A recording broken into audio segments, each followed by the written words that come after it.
Le Seigneur a voulu l'écraser par la souffrance. Si tu as fait de lui un sacrifice de réparation, il verra une descendance, il prolongera ses jours, et la volonté du Seigneur se réalisera par lui. À cause de ses tourments, il verra, il sera rassasié par sa connaissance. Mon serviteur, le juste, apportera la justice à la multitude, et il se chargera de leurs fautes.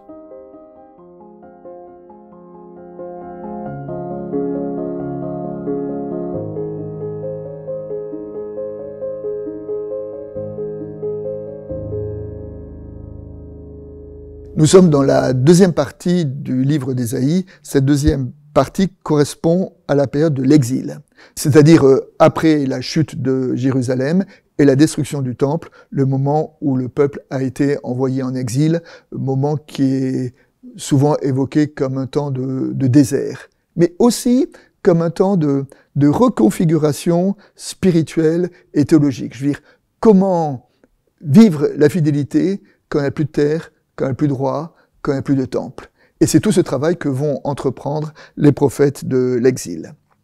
Dans Ésaïe, la deuxième partie du livre d'Ésaïe est scandée, organisée autour des chants du serviteur. Il y a 4 chants du serviteur qui parlent d'un serviteur de Dieu qui ne se présente pas à travers la gloire et les succès, mais qui est serviteur à travers l'épreuve et la souffrance.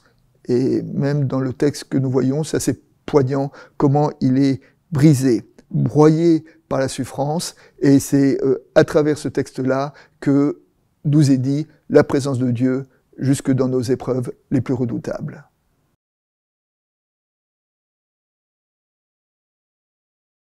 À la lecture de ce texte, on peut se demander qui est ce serviteur. Alors les chrétiens, évidemment, ont reconnu vraiment une préfiguration, une annonce du Christ qui finira en croix, du Christ qui finira comme étant cet homme humilié, torturé et crucifié. Les rabbins voient dans ce serviteur plutôt une image du peuple juif, qui dans son histoire a souvent été ce peuple méprisé, écrasé, opprimé, broyé. Et d'ailleurs, cette lecture nous permet de voir que parfois, y compris pour nous chrétiens, nous pouvons trouver dans ce peuple juif une image du Christ à travers ces épreuves. Mais à travers ces 2 lectures, le côté peut-être le plus dérangeant de notre texte, c'est ce verset qui dit « La volonté de Dieu se réalisera par lui ». Alors, on ne comprend pas très bien comment la volonté de Dieu peut se réaliser à travers l'épreuve humaine, sauf à inverser la perspective et de dire que jusque dans nos épreuves, nous pouvons évoquer quelque chose ou vivre quelque chose de Dieu.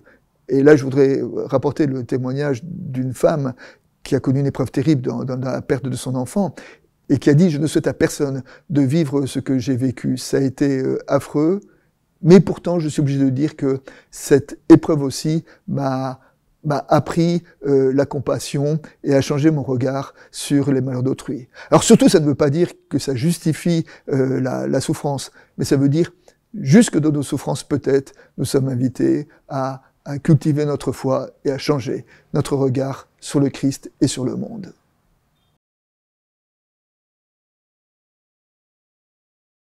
Le texte de l'Évangile se situe au moment où Jésus monte à Jérusalem, et cette montée à Jérusalem est scandée autour de 3 annonces de la croix, et ces 3 annonces sont suivies de réactions de disciples qui montrent qu'ils n'ont pas compris ce message de Jésus. Et dans l'évangile de ce dimanche, on voit les disciples qui demandent de pouvoir être à la droite et à la gauche du Christ quand il sera dans sa gloire. Et Jésus répond à ses disciples en évoquant le renversement de son évangile, ce renversement de la croix, et ce renversement qui va jusque dans la façon de gouverner. Quiconque veut devenir grand parmi vous sera serviteur. Quiconque veut être le premier sera l'esclave de tous. Alors pour nous aujourd'hui, il ne nous suffit pas de méditer ces paroles de la croix, il ne nous suffit pas de méditer ces paroles du serviteur de Ésaïe 53, il faut en tirer les conséquences jusque dans notre façon de regarder notre vie, de regarder notre prochain et les relations que nous sommes invités à avoir avec eux.